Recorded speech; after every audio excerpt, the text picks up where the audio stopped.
Hi everybody, I hope that you're all doing really well. So I feel like this is probably the most casual that I've ever looked in a video. Basically, a lot of different elements this morning have contrived so that I do really look like I'm in a mid-year book freak-out mood. I really do look like I've got my life sorted. First off, it is currently the 14th of June when I'm filming this, and the UK is currently in its little bit of a heat wave, which is very nice on a weekend when you can just be like all casual and lovely, but like it's a Monday today. Though I am working from home, which has meant that I have decided I'm just wearing whatever I want, whatever's gonna keep me nice and cool. And to be honest, my office are nice, and I think they would completely understand in this heat if I did rock up like with my arms out like hey. But I feel like inside I would be thinking, oh no, I don't look professional enough. But this is what I'm wearing to work from home today because I'm too warm, and also wearing this little midi skirt because I went to put on like jogging bottoms, like very loose flowy jogging bottoms, and my legs were having none of it. They were like, nope, nothing touching us please, it is too warm for that, sir. So yeah, so I've got this flowy skirt that doesn't really go with the top, but then I remembered I have these earrings, so it all ties in together and makes it look like I actually am matching rather than an outfit of convenience. I'm not wearing eye makeup today because I woke up and I had a sty because I've not been sleeping enough. I've been going to bed late, and I always notice that whenever I have a string of nights where I go to bed quite late, I end up with a sty after the end of it. So that is my reminder that I do need to go to bed on time, and I don't want to aggravate it by putting eye makeup on and mascara. You do not care about this, but I'm just explaining myself. And then to top it off, this morning I was having a bit of a silly moment. I was in the house on my own, I had a bit of a dance in the bathroom, and then I hit my elbow in right here where it's probably gonna have a massive bruise tomorrow. I hit it on like the metal bit of our shower protector, and that really hurt, and has meant that every time that I try to bend or extend my elbow, it hurts. But I had all of this hair that I had to put up because I'm way too warm to have my hair down. So I had to do the best job that I could of like throwing my hair forward and tying it up in a way that wasn't going to aggravate my elbow. So the result is this beautiful little updo. So yeah, this might be the messiest that I've ever looked in a video, but you know, I'm hoping it contributes to the vibes of mid-year book freakout. But anyway, enough of me rambling about my appearance. It's June, it's mid-year, it's the time of year where everybody on BookTube freaks out about all of the things that they haven't read, and we try and take stock of what we have read. And this year has really been a big year for rereads for me, and I feel like that's kind of contributed to me feeling like my reading year has gone better than maybe it has if we were just considering new books. In terms of when I've been looking back on the stuff that I read for the first time this year, I feel like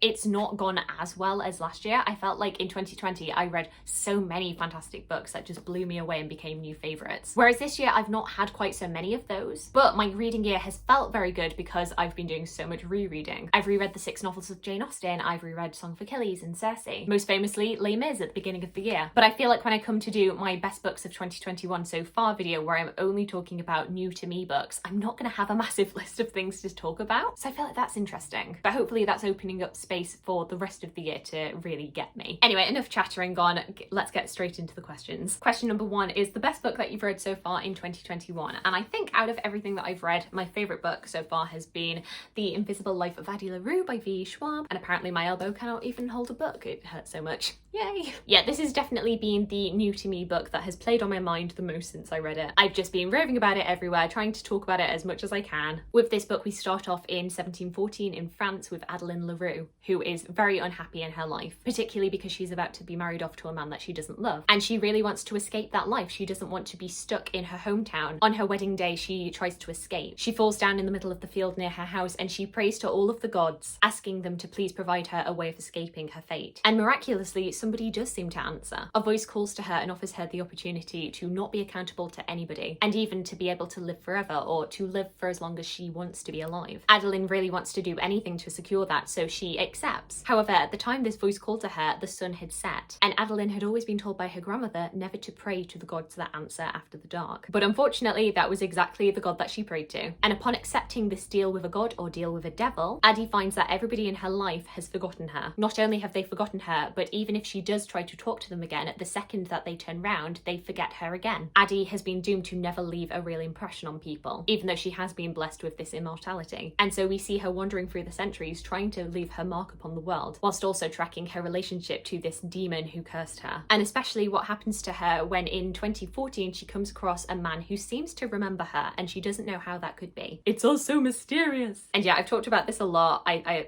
really like it. I really like it. Question number 2 is the best sequel that you've read in 2021. And that has made me realise that I've not really read any series this year, at least none that I've read for the first time. So I was kind of struggling for an answer to this, and I guess the best thing that I can come up with is Troy by Stephen Fry, because I guess that is a series and it's a sequel to Mythos and Heroes, but with this we have Stephen Fry retelling the story of the Trojan War. Yeah, aside from that, I've not really read any fictional series or sequels. Question number 3 is a new release that you haven't read yet but want to. I feel like the two that spring to mind for me are the ones that spring to mind for a lot of people, and it's One Last Stop by Casey McQuiston, author of Red, White and Royal Blue, as well as Malibu Rising by Taylor Jenkins Reid. And the fact that both of these books are in similar colours is very pleasing to me. Yeah, we know that I was a massive fan of Red, White and Royal Blue last year, so I definitely want to give Casey McQuiston's next book a chance. I really enjoyed The Seven Husbands of Evelyn Hugo, and I really enjoyed Daisy Jones and the Six, so I feel like Malibu Rising will be really interesting. See if Taylor Jenkins Reid can keep up the hype for me. I just feel like she writes about fame really well and really engagingly. Question number 4 is the most anticipated release for the second half of the year, and I know I've definitely answered this before, but it is still the same. It is Ask a Historian by Greg Jenner from the You're Dead to Me podcast and author of Dead Famous. I just love a bit of public history, okay? Question number 5 is biggest disappointment, and I feel like you probably know which one this is. Not that this was my least favourite book that I read this year, but this was the one that I was going into with the most hype surrounding it. This was my most anticipated fiction book for this year, and unfortunately Ariadne just didn't live up to my expectation. I've mentioned it before, but I feel like this just kind of fell short in comparison to other Greek myth retellings that I've read, and it was very much to do with the writing style and how Jennifer Saint chose to tell the story. I will link down my wrap up where I talk more in depth about this. Question number 6 is biggest surprise of 2021, and I think for that I'm going to have to go with Love After Love by Ingrid Persaud. This was a book that I actually picked up in the Sainsbury's right near my house after I did my first viewing of this room. I wasn't really that familiar with the story, but I'd heard, I think, Simon Savage saying how fantastic it was, and I knew that it was a very character focused story, so even though I didn't know much about it, I was in the mood for something that people were talking about, so I picked it up. And I was hoping that I might like it. You know, I'm always kind of hit or miss with things that are more towards the literary fiction side, but I wasn't expecting to absolutely love this. I was going to say enjoy. I don't think enjoy is quite the right word, but I did really love this story, and I was just so wrapped up in these characters' lives. Very quickly I became so invested in these characters and their struggles and how they form a family around each other, and I was absolutely blown away with the descriptions of Trinidad and Tobago in here, and particularly all of the food writing in here. The food writing in this is just sumptuous, and I want to eat everything that is mentioned. Question number 7 is favourite new author, debut or new to you? And this is another question that I really struggle with because I haven't really stumbled across any authors where I've thought, wow, I've got to read everything that they wrote. I think the only author that I've read more than one thing by this year, aside from Jane Austen, is Elizabeth Gaskell, and I don't know if that would really count, because even though the two books that I read this year were new to me books, Cromford and Cousin Phyllis, I had previously read Elizabeth Gaskell last year. At the end of last year, Elizabeth Gaskell became a new favourite author and one that I wanted to read everything that she's written. And I've also got Ruth by Elizabeth Gaskell on the go, so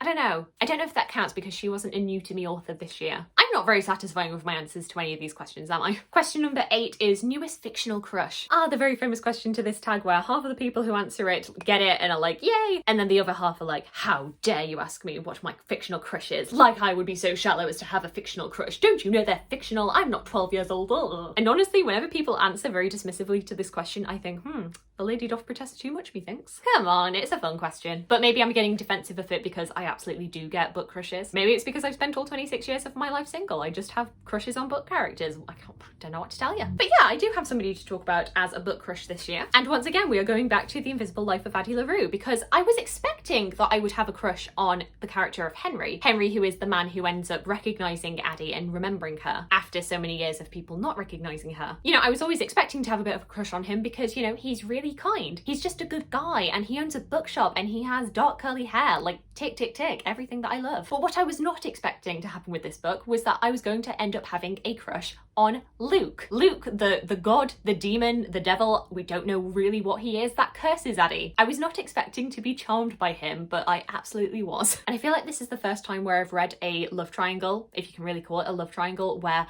I've genuinely not known which of the two guys I actually prefer. I've not really known which one I thought the main character should end up with. Because yes, under normal circumstances, I would absolutely say Henry because, you know, he's nice, he is a good guy, but I completely get why Addie would be seduced by Luke. He is very charming, he is very captivating, and the fact that he finds her so enticing is interesting. You can completely understand why they are so drawn to each other, even though they have this very love-hate relationship, which veers more towards the hate than anything. So yes, I found him charming and I had a bit of a crush on him, and for some reason in my head I picture Luke looking like James McAvoy. I don't even know if that is accurate to his book description, but that's who I picture in my head and I don't know why. And that is my open question to anybody who has read Addie LaRue. Like, who did you picture Luke looking like if you pictured him at all? I'd be very curious to know. Question number 9 is newest favourite character. And this is where the fact that I've reread so many books this year really comes to bite me, because I don't feel like out of the new books that I've read this year I've had too many like new favourite characters. If I'm being really truthful, and I am including rereads, I think it is Jean Valjean from Les Mis. I feel like this reread made me appreciate the main character of Jean Valjean so much more than I had previously. I feel like previously I always found Jean Valjean to be just kind of their character. He is the protagonist. You know, a lot of the plot is dictated by what he does, but I've never found him that engaging. But in the past couple of years, in both the show and the book, I've been really focused on him as a character, and I just find him so compelling, and I'm so heartbroken for him all the way through the book. Whenever he gets like little moments of happiness, I'm like, oh. And whenever something bad happens to him, I'm just like, oh, Jean Valjean's just had such a hard life. Won't things just go well for him, please? So I feel like out of the characters that I've read about this year, even though it is a reread, he is the person that I've cared the most about, and I've wanted him to do well. Though I guess if we can only talk about new books, then we're going back to Luke from Addie LaRue. I feel like Naveen from Princess and the Frog when he's trying to justify to Tiana why it is he made a deal with the Shadow Man, and he's just like, he was very charismatic. That's how I feel about Luke in Addie LaRue. I'm just like, he's just very charismatic. Question number 10 is a book that made you cry. Oh goodness, so many books. Out of my rereads, I definitely cried at the end of Les Mis. I reread Song of Achilles, and of course I started weeping at the end, which was not very good because I was listening to it whilst I was in work. I was packing up books to ship out, and I was just stood by the franking machine trying to like send something to France, and I was like, Achilles and Patroclus. Yeah, I do not recommend reading or listening to Song of Achilles if you're trying to get work done. And then I also definitely had a little bit of a weep at Love After Love. Something happened in this book and I wasn't expecting it, and it made me very sad. Reversely, question number 11 is a book that made you happy. A couple of books that definitely cheered me up were The Taming of the Clueless, the script to Clueless but Shakespeareanized. This brought me so much joy, and once again I really want to see a performance of this because I think it would be hilarious. And then also The Unhoneymooners by Christina Lauren, which I finally got my own physical copy of. I just wanted something that was really light and fun and funny, and I ended up devouring this within a day because I found it so engaging and so entertaining. I love me some hate to love romance, and it made me very happy. And the ending even made me go, oh, so that's always a good sign. Question number 12 is the most beautiful book that you've bought so far this year or received. And you've probably guessed which one this is. Even though I found the contents of the book not to be the most engaging, I do still think that the cover of Ariadne is the most beautiful thing. And as always, we open it up and the end papers are gorgeous. And then the spine, when you take the dust jacket off, is beautiful. And it's also signed, so yeah, love it. And then finally, question number 13 is what books do you need to read by the end of the year? Oh boy. So I'm definitely becoming a broken record at this point, but definitely the book that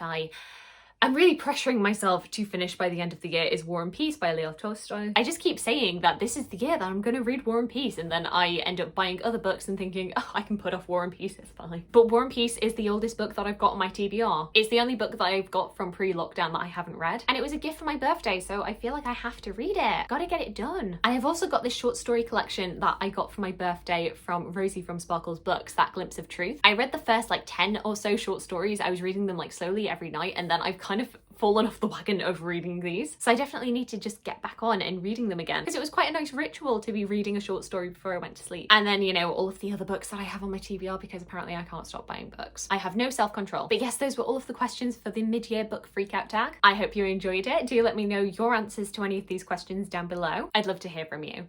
I hope you're having a fantastic, fantastic day, and I look forward to talking to you again soon. Thanks. Bye.